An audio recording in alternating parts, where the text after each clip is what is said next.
弟兄姐妹平安，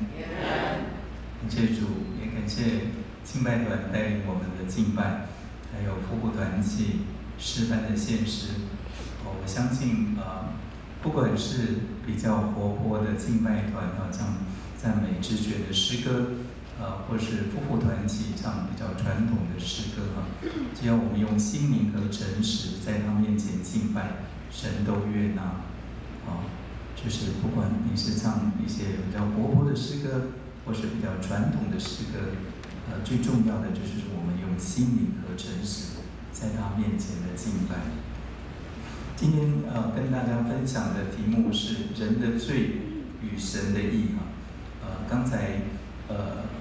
郭哥带领我们读圣经，读罗马书罗马书的3段经文。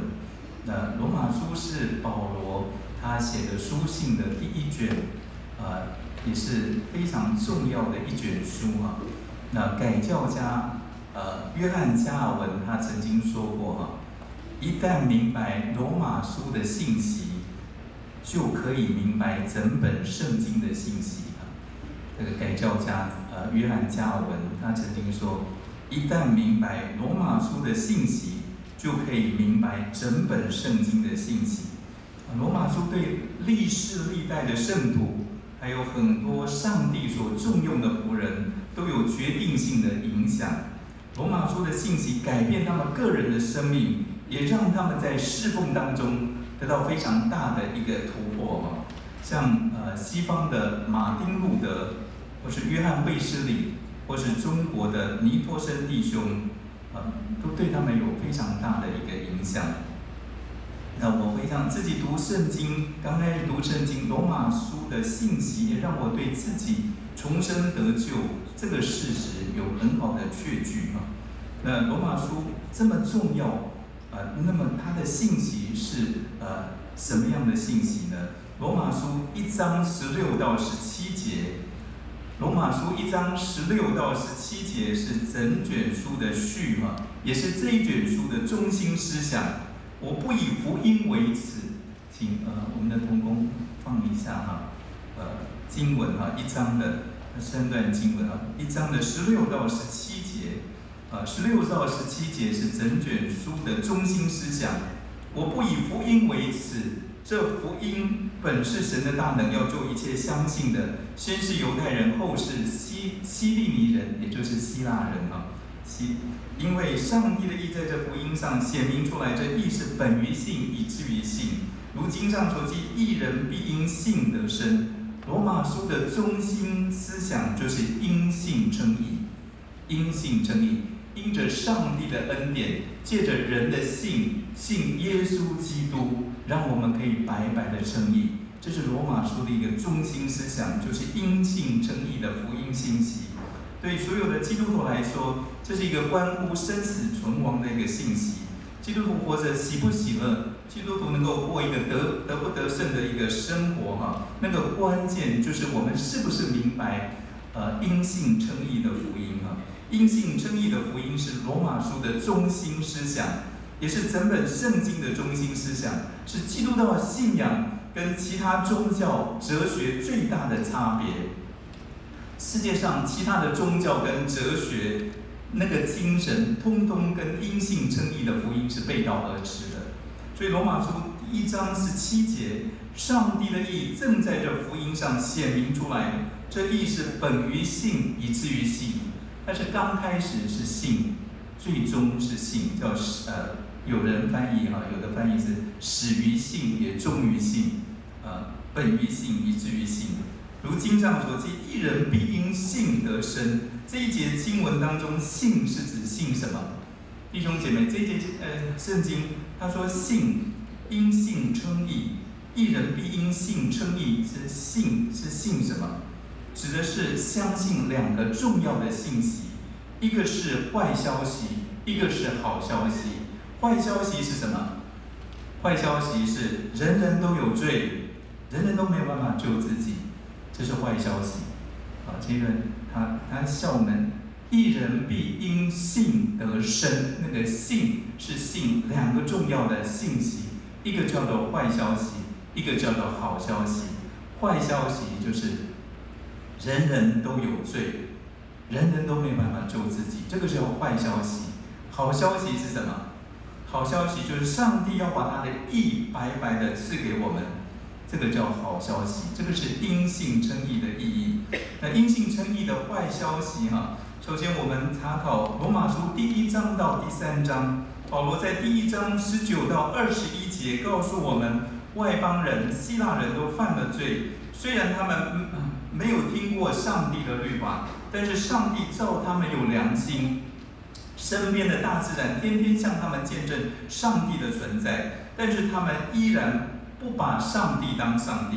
以致犯了许多的罪。所以上帝的事情，人所能知道的，原显明在人心，因为上帝已经给他们显明了。自从造天地以来，神的永能和神性是明明可知的，虽是眼不能见，但借着所造之物就可以晓得，叫人无可推诿。因为他们虽然知道神，却不当作神来荣耀他，也不感谢他，他们的思念变为虚妄，无知的心就昏暗了。紧接着在罗马书第2章，保罗说，没有律法的希腊人会犯罪，犹太人拥有上帝的妥拉，就是拥有上帝颁布的律法，他们本身甚至有教妥拉，教导那个上帝的律法，还是照样犯罪。所以保罗在罗马书第3章就下一个结论，什么样的结论？就是不管希腊人或是犹太人，全世界的人都犯了罪。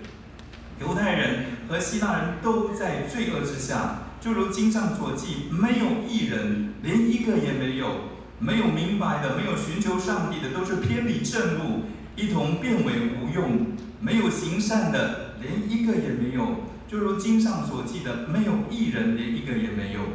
在罗马书3章9到12节讲到全世界的人都犯了罪，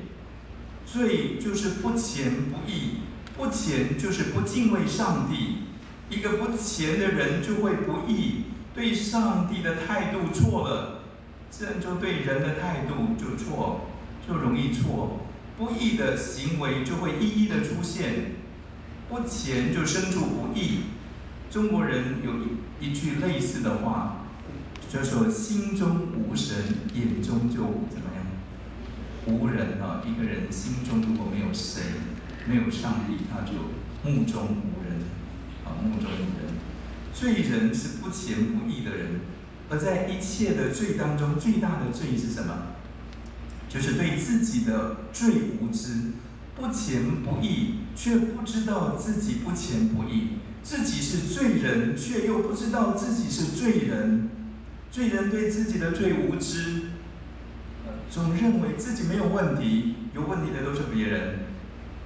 因此就常常会指责别人。所以创世纪第3章，我们很熟悉的经文，就是亚当跟夏娃，他们吃分别善恶树上的果子，上帝问起这件事，亚当怎么回答呢？在创世纪3章12节说：“你所赐给我与我同居的女人，她把那树上的果子给我，我就吃了。”就是上帝吩咐那个不能吃不能吃。这个就是他不能吃。那亚当的回答就是：是你所赐给我的那个女人给我吃，我就吃了。他把责任推给上帝，推给他的老婆。那这个推诿责任，我们看夏娃也一样当上帝问起这件事，夏娃怎么回应？他说：“那蛇引诱我，那蛇引诱我，就把责任推给蛇所以亚当夏娃堕落之后，全人类的生命是什么？就是这样的光景。罪人的特征是怎么样？就是无知，指责别人，自己要做上帝，论断一切，认为自己都是对的。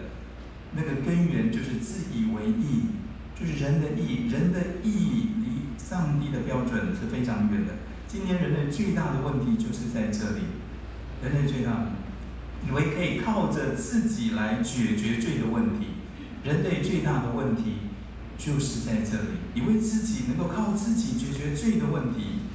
靠着人的义来解决问题就像有人想要独立游过那个太平洋，有人可以游100公尺，有人游500公尺，再厉害一点可以游1000、2000公尺。但是就算你厉害到你可以游50公里，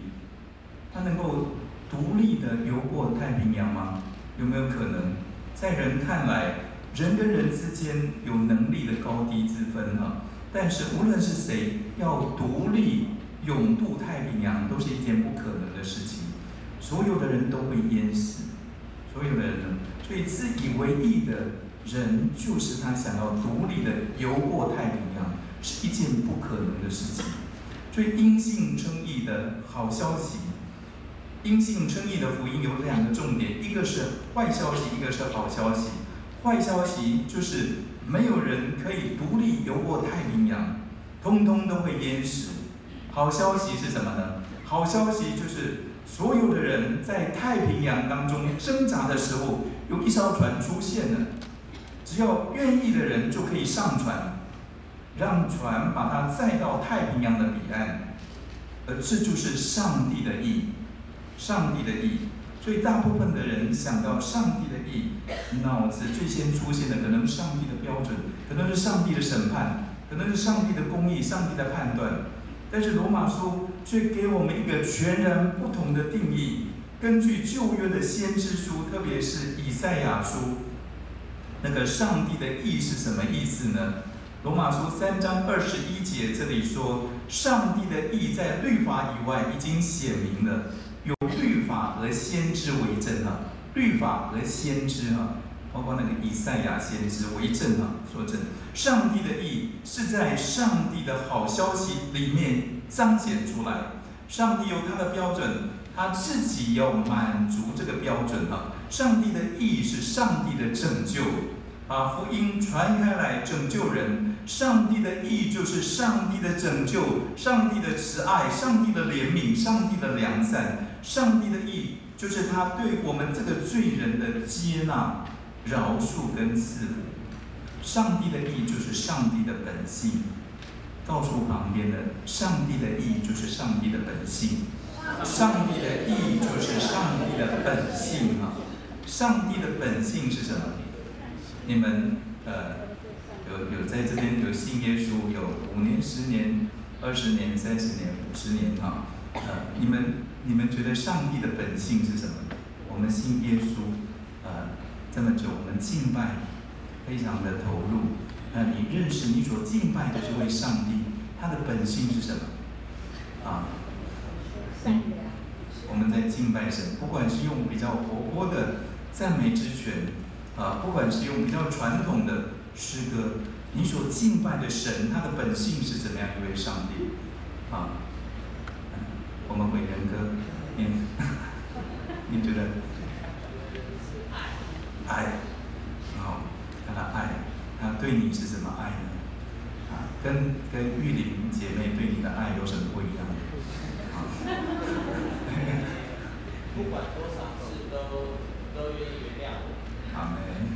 多少次？我想玉玲姐妹也是一样，看你们上亲密之旅非常好的见证。OK， 那就是我们说上帝的义就是上帝的本性。我们敬拜这位上帝，他的本性就是爱罪人，他的本性就是接纳罪人，他的本性就是要饶恕罪人，他的本性就要赐福给罪人。就是上帝的义是上帝的本性嘛？上帝的义如何彰显出来呢？谁能够明白上帝的义呢？罗马书3章22节到26节。这里说，上帝的义因信耶稣基督加给一切相信的人。上帝的义因信耶稣基督加给一切相信的人，并没有分别，因为世人都犯了罪，亏缺了上帝的荣耀，如今却蒙上帝的恩典，因基督耶稣的救赎，就白白的称义。设立耶稣做挽回祭，是凭着耶稣的血，借着人的信，要显明上帝的义，因为他用忍耐的心宽容人先时所犯的罪，好在今时显明他的义，使人知道他自己为义，也称信耶稣的人为义。这段经文说，上帝的义要赐给所有相信耶稣基督的人，上帝的义要显明在这些人的身上。上帝的义是凭着耶稣的血，借着人的信耶稣基督，就是披戴在我们身上。所以每当我们听到上帝的义，一方面我们应该想到的是他有这么好，想到他的爱，想到他的良善，想到他的慈悲，想到他的丰富。另外一方面应该想到的是他要把他的义给我们，用他的爱，他的良善，他的慈悲，他的丰富来充满我们。所以他怎么样称我们为义呢？弟兄姐妹，上帝怎么称我们为义？马丁路德说，上帝称我们为义是透过2种方式。第一种就是直接无条件的赦免我们的罪，他称我们为义，就直接无条件的赦免我们的罪，宣告我们无罪。这是第一种这是第一种。马丁路德称这种义是外加的义，那这个是我们比较能够明白。第二种是圣灵亲自的进入我们里面，使我们得着上帝的良善、上帝的爱，使我们的生命越来越像他。那马丁路德称这个义叫内在的义。因信称义中的称义，包括外加的义，也包括内在的义。基督徒常常忽略了内在的义上帝的义显明出来，是因着人的信，相信他的义，那相信他要把他的义赏赐给恳求他的人，包括外加的义，包括内在的义。所以罗马书第1章到第3章，因信称义的意思是，上帝宣告我们这个罪人可以得到他的义，并且生命可以持续不断的改变，越来越像耶稣，越来越像耶稣。所以告诉旁边的，你的生命可以持续不断的改变，你会变得越来越像耶稣。你的生命可以持续不断的改变，会越来越像耶稣，越来越像耶稣。所以我们说信耶稣耶稣能够改我们的命运，圣灵可以改我们的性情。告诉旁边的，耶稣改我们的命运，圣灵可以改我们的性情。耶稣可以改我们的命运，圣灵是改性情耶稣改命运我们信耶稣，我们的命运就不一样。但是有圣灵在我们里面帮助，我们的性情因着耶稣的爱，因着耶稣的良善，因着耶稣的怜悯，我们的性情可以越来越像他。如果我们期待因信称义的生命，首先就要承认我们是罪人，没有办法解决自己的问题。其次要接受上帝的良善，让上帝的良善披戴在我们身上，使我们不只是称义，还可以成义大家认为相信自己是罪人比较困难呢，还是相信上帝要把义加给我们比较困难？你觉得相信自己是罪人比较困难呢，还是相信上帝要把义加给我们比较困难？少奇弟兄非常专注。好，你觉得相信自己是罪人比较困难，还是相信上帝要把义加给我们比较困难？相信罪人。OK， 两样都蛮困难的，两样都困难，是因为两样的信念都是互相分不开的。如果我们不相信自己是罪人，我们老是活在自以为义的里面当然就不会来寻求上帝同样的，如果我们不相信上帝的义就是上帝的爱，那么我们也不敢承认自己是罪人。明知道自己没办法成功的永渡太平洋，依然一日复一日的游，因为不知道有其他的方式。因信称义的福音告诉我们上帝罪人的态度以及他处理罪的方法因信称义的福音让我们认识我们这个罪人活在世上真正的角色是什么，知道要用怎么样的态度能够对待上帝、对待自己、对待别人。我们越认识上帝对罪人的态度，就越知道该用什么态度对自己、对别人。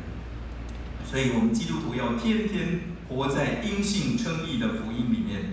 义人必因信得生，并不是一个跟我们生命无关的，或是一个冷冰冰的神学观念啊。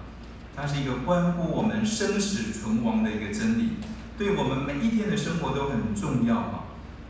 有不少的基督徒，他受尽之后很快乐啊，因为知道上帝无条件的接纳他，无条件的赦免他的罪，他因信称义了。可是过了几个月，他开始不快乐，为什么？为什么？因为有人告诉他，或是他也这样告诉自己，一个好的基督徒应该要读经，要祷告，要参加团契，要十一奉献没有这样做就不是一个好基督徒。我不是说不要这样的做，不是说如果我们觉得这个是有一个心态，就是跟佛教徒一样要积功的那个，就会从一个因信称义的基督徒，慢慢的，好像变成那个佛教要积功德一样，不是的。如果我们觉得以为必须要这样的做，必须要成功的永渡太平洋，上帝才会喜欢我，那么我们一定是不快乐的。因信称义的福音是一个大好的消息，会让我们成为一个很快乐的人。义人必因信而活，这句话不只是针对初信的基督徒，也是针对所有的基督徒每一天生活所讲的，直到我们见主面的日子哈。加拉太教会的弟兄姐妹，他们刚信耶稣的时候，因信而得到圣灵，可是不久就被律法主义给骗了，他要靠自己做这个做那个，想以这个来讨上帝的喜悦，讨人的喜悦。因信入门因着信入门，却靠着肉身来成全。保罗心里焦急如焚地提醒他们说：你们受了圣灵，是因信行律法吗？是因听信福音吗？你们靠圣灵入门，如今还靠肉身成全吗？你们是这样无知吗？你们受苦如此之多，都是突然的吗？难道果真是突然的吗？赐给你们圣灵，又在你们中间行异能的，是因你们行律法吗？是因你们听信福音吗？听信福音。所以在这里讲到说，我们信耶稣是知道自己是罪人，我们需要不断的因着信来支取上帝的爱、上帝的怜悯、上帝在我们身上的工作。我们自己靠着自己做不到的，但是圣灵可以在我们里面不断的来做更新变化的工作。圣灵可以在我们里面来做。所以加拉太书加拉太教会的弟兄姐妹，他们希望靠着自己做这个做那个来讨上帝的喜悦。我不是说不要做这个不能，那个是好像我一直跟大家分享一个观念，就是说我们听做儿女的听父母的话有两种可能，一个是我不听父母的话，我就会被父母责打，所以我听第二个，我听父母的话，是因为我真的深知我的父母非常的爱我，所以我听。我们听神的话也是一样，听上帝的话是有两种可能，一个是我相信我不听上帝的话，上帝会责罚我，所以我听。另外一个就是我相信上帝是如此爱我，爱我到一个地步，连他的独生爱子都愿意赐给我，所以我愿意听两个都听，但是那个心态是很不一样的。所以我们也盼望，就是讲到那个义，有外加的义，还有内在的义，我们能够领受上帝圣灵在我们里面那个内在的义，来帮助我们做我们靠着自己没办法做的。我们可以做一个很快乐的基督徒。义人必因信而活，是一种生活的方式。我们每一天要活在这个好消息当中，直到见耶稣为止哈。上帝是一位恩上加恩的上帝，我们是本于信，以至于信，从开始是信，结束也是信的那个罪，天天需要透过信心来接受他的恩典，他的恩典会改变我们这个人，上帝的恩典会改变我们这个人，使我们越来越像他。一个天天活在因信称义的人是很喜乐的，是很喜乐的。他外在的生活纵然是艰难，但是他依然是很喜乐。因信称义的真理跟我们每一天的生活是息息相关的，因为我们每一天都要面对罪人，每一天，起码我们本身就是罪人如果没有因信称义的福音，我们的生活会很艰难的。每一天我们周遭都是充满了罪人，包括公司，包括职场，包括教会，包括家里，罪人跟罪人在一起会有什么结果？求想姐妹，罪人跟罪人在一起会有什么结果？一定会有冲突会有冲突。罪人跟罪人一定有彼此得罪的时候。罪人跟罪人在一起起冲突的时候，如果没有因信称义的福音，我们就很难面对自己的罪，也很难面对别人的罪。比如说，我们要怎样面对别人在我们背后论断？我们要怎么样面对别人在我们背后论断，或是别人当面的批评忍容你怎么面对别人在你背后论断，或是当面批评这个令人痛苦万分唯有因信称义的福音才能够解决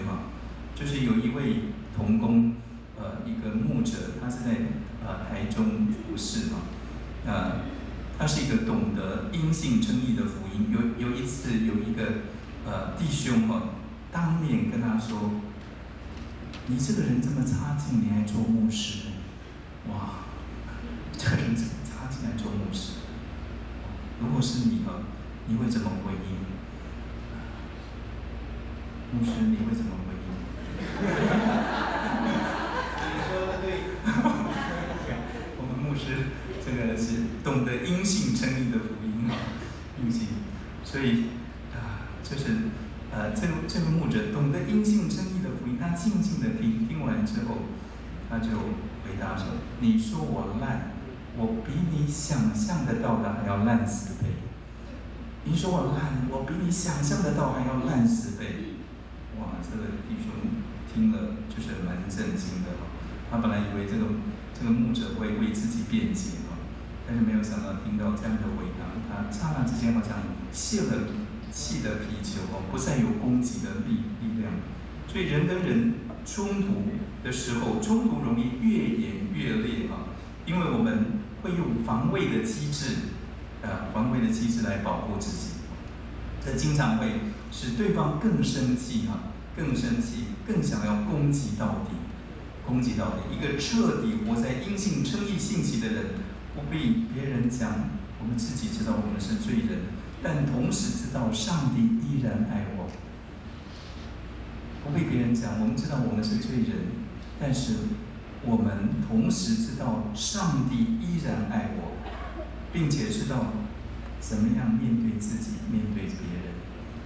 面对自己，面对。有时候别人指责我们，我们可以心平气和的认错，但是有的时候别人对我们的指责根本是不对的，那怎么面对呢？我们看保罗怎么样面对这样的情形。他在哥林多前书4章3到5节，他说：“我被你们论断，或被别人论断，我都以为极小的事，连自己也不论断自己。我虽不觉得自己有错，却也不能因此得以称义。但判断我的乃是主。”告诉旁边的，判断我的乃是主，判断我的乃是主。所以到时候未到，什么都不要论断，只等主来，他要照出暗中的隐情，显明人心的意念，那使个人要从上帝那里得着称赞所以，一个活在因信称义的信息里面，自己不需要做上帝，可以把自己把弟兄交给那按公义审判的主啊。活在因信称义的福音的人，清楚知道自己的角色，他很安全，他能够放手让上帝做上帝。告诉旁边的，放手让上帝做上帝，放手让上帝做上帝，不自己做审判官啊。我们这个罪人很容易因着别人的一个脸色、一个表情，甚至一句无心的话，就是痛苦万分，因为我们很在乎到一个地步，简直有活不下去的感觉啊！我不晓得你们有没有这样的经验？就是我们很在意别人一个脸色、一个表情，甚至一句无心的话，让我们痛苦万分。我们觉得很在乎到一个地步，简直有活不下去的感觉。所以义人必因信得生。一个人若真的相信我是彻底败坏的人，但是上帝依然彻底爱我。我是彻底败坏的人，但是上帝彻底的爱我。上帝依然彻底的爱我。你这样相信吗？我是个彻底败坏的人，但是上帝依然彻底的爱我。上帝的义就得以披戴在我们身上，不怕任何人的论断或者攻击哈。当我们因为被论断痛苦到活不下去，因信称义的福音可以把我们救出来。因信称义的福音不仅能够把我们从被论断的那个时候拯救出来，还能够把我们在论断别人的时候拯救出来。所以弟兄姐妹，被论断比较痛苦，还是你论断别人比较痛苦？被论断比较痛苦啊。我们秋香姐妹周旁边的姐妹很有回应，对，因为可能你也被论断过，你比较少论断别人，接触，所以一样哈，我们被论断会觉得很不舒服，但是论断别人也不会快乐啊，也不会快乐。里面记得，比如说我们不喜欢的人，我们整天会觉得很生气啊，很生气，甚至灵修的时候都会看到啊，对，就里面有一些苦毒啊，所以上帝感动就要让上帝做上帝，不要自己做上帝，交托给主啊，交托，我们可以得到很大的自由，很大的自由。所以家人的关系，尤其是需要因信称义的福音，人跟人之间冲突最大的地方是家庭啊，伤害我们的常常是生活当中与我们最亲近的家人，常常是啊，包括基督化的家庭也是这样。所谓基督化的家庭啊，不是由一群不会犯罪的圣人组成的，家人之间永远不会吵架，不是的。事实上，基督化家庭是由一群罪人组成的，只是这群罪人活在因信称义的信息里面，清楚自己是罪人，并且懂得支取上帝的义、上帝的良善，可以彼此认罪、彼此饶恕。我记得之前也跟大家分享了，我跟我的家人也是一样的，但是有时候也会有冲突啊，冲突。我记得有一次，那时候我在不远街服侍的时候，就是有一次，不晓得因为我的孩子，他对我的态度不是很好，我那时候好像被惹动了，我就很生气的拿那个雨伞要打他啊。那后来上帝感动我，要跟他认罪。那时候我在情绪当中去管教，那个是不是管教，是我在发泄情绪，我跟他道歉。我跟我的孩子也是一样，就是说，当我这样子跟家人我们说基督化家庭是罪人跟罪人在一起特别是天天生活在一起，一定会有彼此得罪的时候。那我们不是说没有犯错，而是我们愿意彼此认罪、彼此饶恕。像我的孩子也是，他有1次2次也是跟淑珍师母好像有得罪的时候，他也会很快的上帝感动他，他会跟妈妈认罪，再一次和好，他也会跟我认罪，再一次的和好。他们彼此兄弟一会，兄弟一会。所以这是我们一起学习因信称义的信息，让我们可以在生活当中，特别是家庭里面，可以学习支取上帝的良善，彼此认罪，彼此饶恕。所以在有一对宣教士的夫妇，他们从国外宣教回来他们宣教的时候不是自己去，而是带着他们的孩子去。他回来的时候就分享他们在海外的侍奉，全家人侍奉的经历。那他们过去在教会侍奉的时候，两个人是各做各的，不太曾经在就是关于侍奉的事情起冲突。孩子每一天都上学学校有老师管。后来他们搬到国外去，两个人紧密的配搭侍奉。那他的孩子是在家教育在家教育，所以一家三口每天在家里两个大人一个小孩，经常在家里吵得不可开交自己家里的人吵成一片所以还谈这个服侍灾民他们自己都变成灾民后来因信称义的福音就把他们救出来他们不管别人的眼光，来到上帝面前就是祷告敬拜，来也帮助孩子每一天亲近耶稣。在教导耶稣的时候，亲近耶稣是唯一的路我们在教导孩子的时候，亲近耶稣是唯一的路，让孩子懂得敬拜上帝，让孩子懂得支取上帝的义，他的行为自然就变好了。结果慢慢，他们家人之间就变得越来越好，周围的人都很羡慕他们整个家庭的见证很吸引人。特别是他们的孩子不怕在别人面前分享在家里面被父母责骂或是训斥的经验。大部分的孩子在家里做坏事在学校他们都一般跟同学讲的。可是被因信称义的福音充满的人他们可以活在真实的里面，不怕别人的控告跟论断。基督化家庭不是不犯罪，而是在犯罪的时候，懂得犯罪之后、犯错之后，懂得彼此认罪、彼此饶恕、彼此扶持、彼此改进，就是可以活在一个很真实的里面。所以，当他们家人彼此相爱的时候，那个上帝的医治就临到这个家庭特别是那个宣教士的丈夫。他就经历到雅各书第5章的第16节那里说，所以你们要彼此认罪，互相代求，使你们可以得医治。义人祈祷所发的力量是大有功效的。义人不是不犯罪的人，而是相信上帝无条件赦免他的罪，无条件接纳他的人。义人告诉旁边的，义人不是不犯罪的人。义人不是不犯罪的人而是相信上帝无条件的饶恕、无条件的接纳。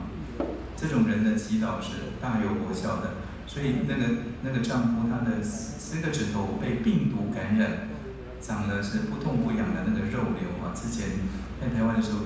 医生就是用冷冻手术把他那个不痛不痒的肉瘤给他除掉，除掉之后又长起来，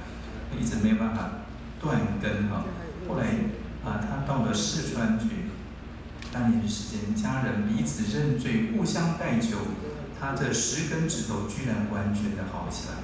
完全的。上帝的医治不是因为我们敬虔才临到我们，而是因为他的义，他无条件的医治我们。我们借着信就可以经历他的医治，所以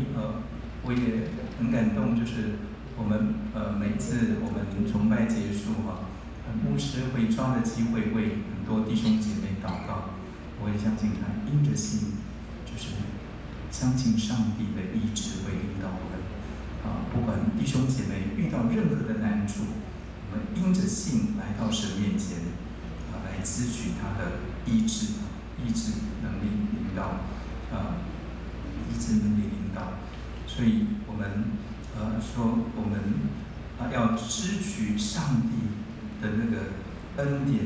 就像我在礼拜五跟中国团契的弟兄姐妹分享那个税吏的祷告，说主啊，求你开恩原谅我这个罪人，求你医治我，求你医治我。这是活在因信称义福音的人，才可以对上帝、对人承认自己的软弱，才会真实的请求代祷。所以我们一般来讲不太容易找别人代祷，因为我们不太容易对别人敞开我们不太容易对别人坦白讲出我们的软弱。为什么？为什么我们不太容易？不太容易，除非我们活在因信称义的福音里面，知道上帝爱我们，不然我们一定不敢把我们真正的需要讲出来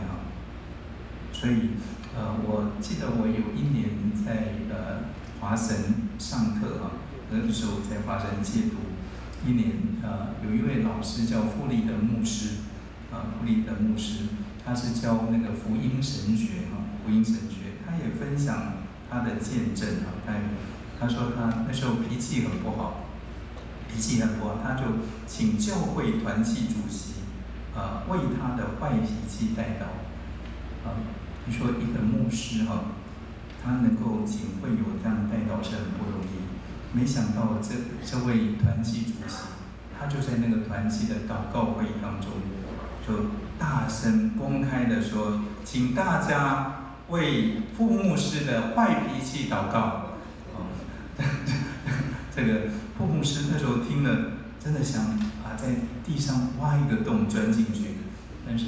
很快的他就谦谦卑卑的说，对，我的脾气很坏，请大家为我祷告。我的脾气很坏，请大家为我祷告。所以活在因信称义的福音中能够谦卑的请求代祷。我们现在也我看到那个傅牧师他是非常温柔，脾气非常好